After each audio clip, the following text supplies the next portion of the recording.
சீர்காழியில் சகோபுர புறப்பாட்டை திரு வைபவ் வாண்டையார் வடம் பிடித்து துவக்கி வைத்தார்.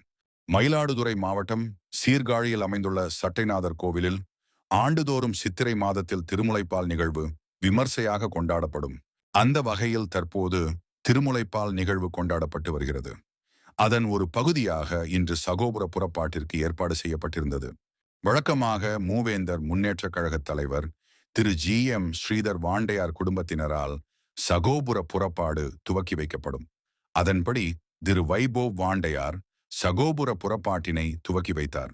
முன்னதாக சட்டைநாதர் கோவிலுக்கு வந்த திரு வைபவ் வாண்டையாரை சகோபுர கமிட்டி நிர்வாகிகள், சீர்காழி தமிழ் சங்க தலைவர் திரு மார்கோனி மற்றும் மூவேந்தர் முன்னேற்றக் கழக நிர்வாகிகள் மாலை அணிவித்து வரவேற்பு அளித்தனர். திருமுலைப்பால் நிகழ்விற்கு வந்திருந்த பொதுமக்களும் குடும்பமாக திரு வைபவ் வாண்டையாருடன் ஆர்வத்துடன் புகைப்படம் எடுத்துக் கொண்டனர்.